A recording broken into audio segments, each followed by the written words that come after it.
it just makes you proud that we're able to welcome all these families to our neighborhood. And That's very true. this parade just takes it over the top for all the downtown businesses. I got to talk out of school for just a second.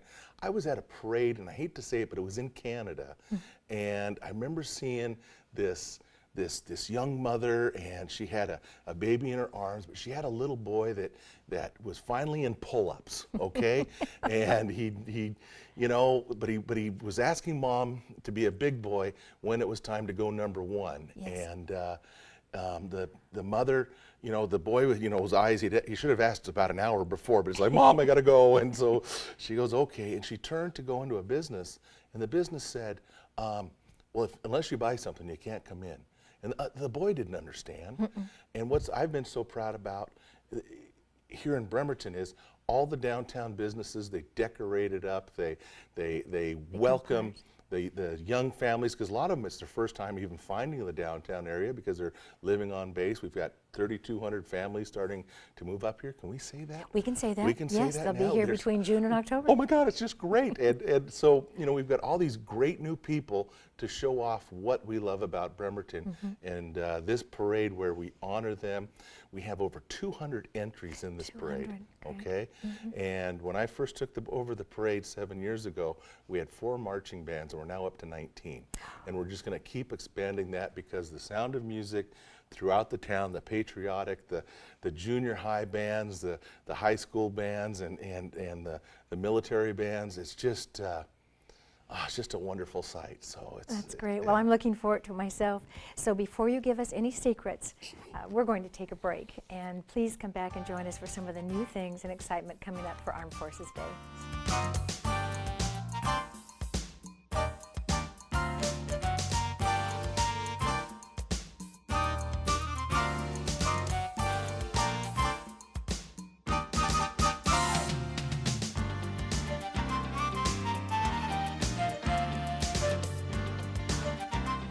Welcome back. With me again is Chris Larson. He's handling our Armed Forces Day Parade, and we're very happy to have new things that are going on for that festival. We have a lot of new things, and that's one of the joys of putting on this event is to find more and better ways to honor those brave men and women who serve our country and their spouses and dependents, and welcoming their families from across the country to come here. What I'll do is I'm going to try to take you down a path of all the different events that encompass the Armed Forces Festival is what we call it. And the first one is the Puget Sound Energy Ambassador Program out at Keyport, and that'll be April 28th at 6 p.m.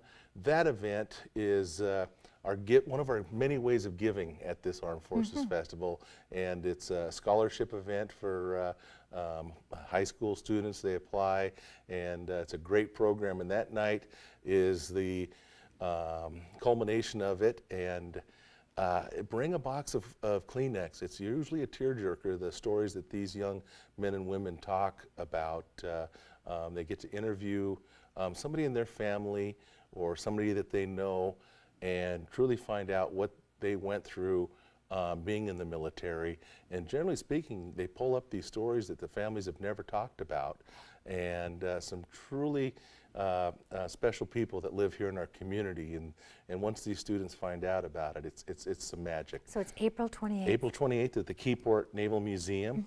And that takes us to 2 things that are one is a moving thing, and one is something that has moved. How's that sound? On May 8th, we have always one of the neat things about Armed Forces Day itself has been the culinary arts competition, where all the men and women in our military, all the branches, compete to see who is the top Iron Chef competitor. And this year, we're moving that 1 week prior on Saturday, May 8th at Olympic College from 10 a.m. till 2 p.m. These different branches of the service will be fighting it to see who is the top culinary arts, which is food. in case you're wondering. It's like an Iron Chef type of thing on the Food Network. And the public can come public and watch can come, this they and can cheer watch them on? this. We're going to get some of the Bremerton High School students involved. There'll be Olympic High School students also involved, and do some closed circuit TV so they can see what's going on in the kitchen. Out in the outside the building there in the park area, they're going to be doing the ice carvings. There's sugar art, healthy choice, there's such things, and appetizers, buffalo wings. They also do an Iron Chef, actual Iron Chef competition where they don't know what they're going to get, and they've got an hour to compete. Wonderful. And that's amazing to watch. But it all started out 17 years ago as a chili cook-off. It did start as a chili. I remember that with cornbread and chili. Yeah, and the neat thing is, one of the many reasons why we moved it is it's such an individual showcase event, and with the parade going on, these men and women didn't all get to participate in the parade, and so the winners are going to get to be in the parade the next weekend. And the winning team of the chili, we have a local business who's going to replicate it and make about 500 gallons of that to also serve at the Heroes Barbecue, so the people of Bremerton can taste what it is.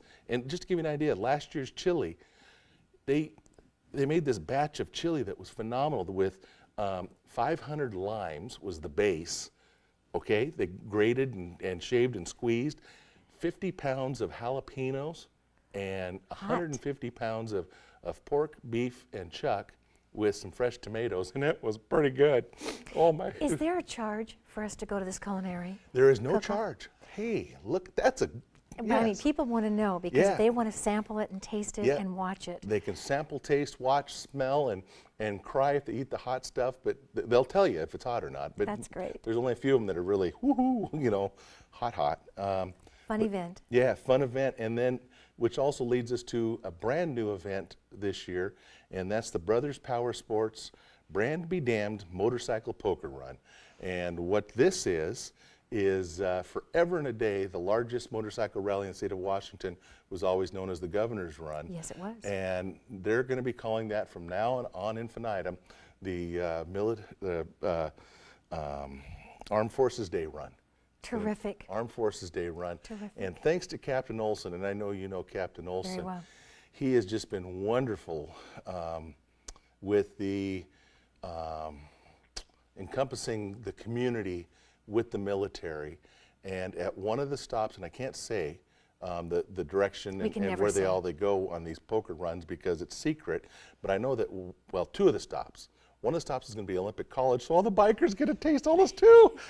Who was thinking that? So it's the same day. It's the same day. Okay. So you're going to have all these thousands of bikers going through the county. Now, when time does that start, and And how that do you starts- register to be in the bike? You register right there on your screen, and www.bremertonchamber.org, and go to that, and you can register online, or the Brothers Power Sports. You can register there also.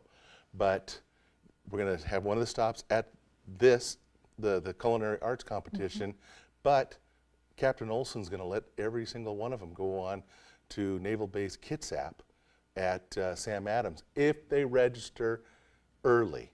If you don't register You have to early, pre-register for that event. pre-register. Look Okay. at that, and there is a cost for that, and I think it's $20 if I remember It correctly. goes to a great cause, and Yes, it so I does. think most of the bikers that have been on that run, you know that I ride as well as Yeah. my husband. So Yeah, I that ride is may be benefiting busy. the Wounded Warrior program Wounded also. Warrior. It's a Yeah, great which you got to thing. be proud of that. Thanks, Chris. Another event that happens every year, Tuesday, May 11th, the week of Armed Forces Day, is the Bremerton Chamber of Commerce Luncheon, and we have a